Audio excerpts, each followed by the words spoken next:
नमस्ते मित्रों, आज बात करेंगे शिवलिंग पूजा क्यों के चौथे भाग पर। शिवलिंगों की पैदाइश का इतिहास। संस्कृत के प्रसिद्ध ग्रंथ शब्द कल्पद्रुम कोश चतुर्थ कांड खंड 1 व 2 में लिंग शब्द की व्याख्या में लिखा है कि राजा दक्ष की पुत्री सती से विवाह होने के बाद सती के विवाह के बाद सब देवतागण अपने घरों में चले गए और शंकर भी अपनी चिरकाल की मनोकामना पूर्ण करने के लिए सती के रमण करने के लिए अपने गृह में प्रविष्ट हो गए। उस काल में जब शंकर के साथ रमण करने से सती थक गई तो शिवजी से बोली, हे जगत गुरु, आपके दुस्सह बोझ को मैं सह नहीं सकती हूँ। हे जगत पत्ते, मुझे क्षमा करो। तब महादेव जी ने बड़ी निर्दयता के साथ अपने मन को संतुष्ट करने के लिए खूब रमण किया। संपूर्ण रमण कर चुकने पर चोटी हुई सती से उठने की इच्छा की। तब दोनों का उत्तम शुक्र पृथ्वी पर गिर पड़ा और उससे जगत व्याप्त हो गया। उस वीर्य से तीनों लोकों में योनियों समेत शिवलिंग पैदा हो गए तथा आगे होंगे। वे योनियों सहित इस तेज से पैदा हुए हैं तथा होंगे। जहाँ नर उपस्थेंद्रिय होगी वहाँ नारी जननेंद्रिय होगी, वहाँ शिवलिंग अवश्य होगा। इन दोनों के तेज से ही शिवलिंग उत्पन्न हुए हैं। इस प्रकार जगत में जो शिवलिंग मिलते हैं उनकी उत्पत्ति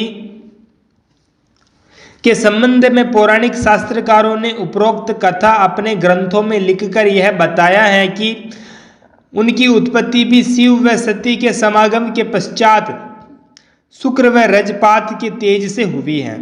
गत पृष्ठों में हमने बताया है कि शिवलिंग वास्तव में शिव की उपस्थेंद्रिय व जलहरी निश्चित रूप से पार्वती की चरणेंद्रिय की प्रतिमूर्ति है। भारत में कोई भी पौराणिक विद्वान इन प्रमाणों का खंडन नहीं कर सकता। जो लोग शिवलिंग को ज्योतिर्लिंग व जलहरी को कारण सहित प्रकृति बता बैठते हैं वे जनता को धोखे में डालने की गलत बात कहते हैं। उपरोक्त प्रमाणों का दूसरा अर्थ किया ही नहीं जा सकता। भारत में जो भी पुरानी मूर्तियां मिलती हैं उनमें मध्य युग की प्राचीन शिव प्रतिमाएं भी मिलती हैं जिनमें शिव की उपस्थेंद्रिय की पूजा का विधान स्पष्ट प्रतीत होता है। हिंदुओं के प्राचीन तीर्थ जगन्नाथपुरी आदि के मंदिरों में उस बर्बर पौराणिक सभ्यता के युग की नग्न प्रतिमाएं नर व नारी को शिशनेंद्रिय की पूजा का खुला प्रदर्शन करती हैं, जिन्हें देखकर प्रत्येक भारतीय सभ्यता मानी का सर लज्जा से नीचा हो जाता है। जिन्हें देखकर विदेशी पर्यटकों यात्रियों ने भारतीय सभ्यता व संस्कृति को संसार की निगाह में काफी बदनाम किया है। इस उपस्थेंद्रिय पूजा की गंदी प्रथा को बंद करे, उसके प्रचार के लिए निरंतर शिव मंदिर बनवाते जा रहे हैं। हमारे देश का करोड़ों अरबों रुपया जो शिक्षा व धर्म प्रचार आदि राष्ट्रोत्थान के कार्यों में व्यय किया जाना चाहिए था, वह मूत्रेंद्रियों की गंदी पूजा के लिए शानदार मंदिर बनवाने में, उनके पीछे जायदाद लगाने में बर्बाद किया जा रहा है।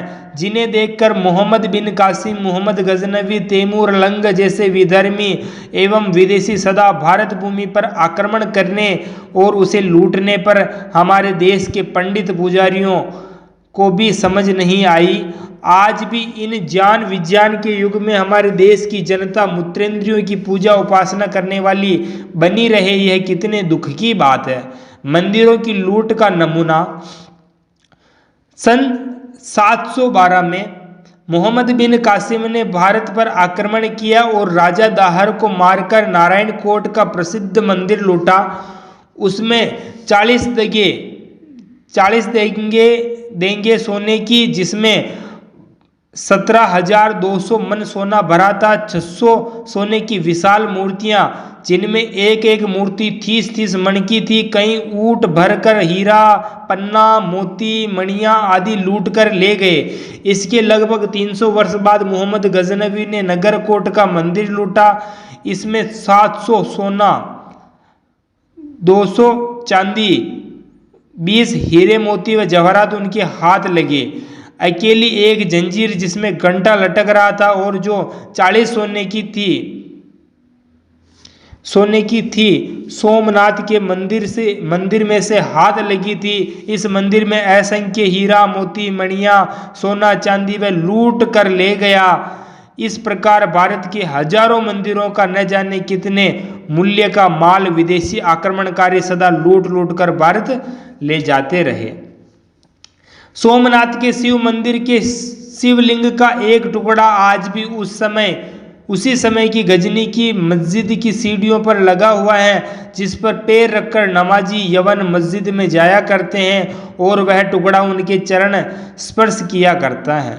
मोहम्मद गौरी ने जब कन्नौज को लूटा तो 1000 मंदिर विध्वंस करके उनकी लूट का सोना चांदी व जवाहरात 400 ऊंटों पर लादकर अफगानिस्तान को ले गया था। भारत में विदेशियों द्वारा लूट का इतिहास इतना बड़ा है कि उस पर एक स्वतंत्र विशाल ग्रंथ लिखा जा सकता है। हमने यहाँ मात्र चंद नमूने पेश किए हैं। शिवलिंग शिव जी की मूत्रेंद्रिय ही है। यह ऊपर के प्रमाण से भली प्रकार सिद्ध है। हम महाभारत ग्रंथ के 2 प्रमाण इसकी पुष्टि में देते हैं। शिवलिंग ब्रह्मचर्य में स्थित है। महाभारत अनुशासन पर्व अध्याय नंबर 161। महादेव की उपस्थेंद्रिय सदा ब्रह्मचर्य में स्थिर रहती हैं और उसको लोग पूजते हैं। महात्मा को यही प्रिय है।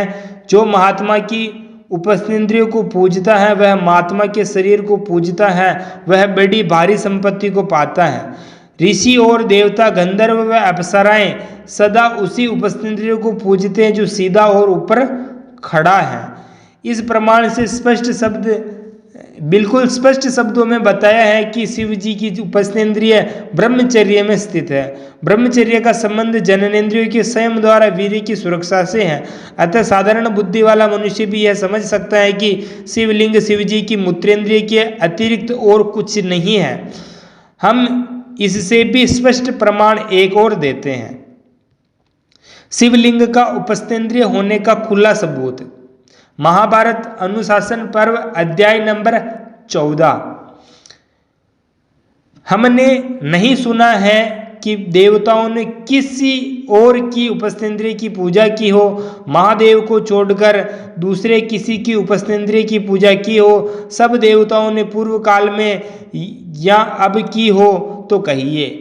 यदि आपने सुना हो कि जिसकी उपस्थेंद्रिय को ब्रह्मा विष्णु व आप सब देवताओं के साथ सदा पूजते हैं, इसलिए वह इष्टतम है, जिस कारण से प्रजापदम चक्र या वज्र चिन्ह वाली नहीं है, अपितु सारी प्रजा लिंग तथा बग के चिन्ह से अंकित पैदा की है। जितने पुरलिंग हैं वे सभी महादेव तथा जो स्त्रीलिंग है वे सभी पार्वती हैं। इन दोनों के शरीर से सारा जगत व्याप्त है।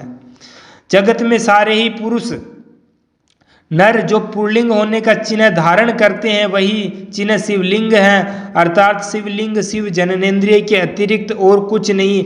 यह बात इन प्रमाण से नितांत स्पष्ट है। कितने आश्चर्य की बात है कि ब्रह्मा और विष्णु भी शिव उपस्थेंद्रिय की पूजा किया करते हैं।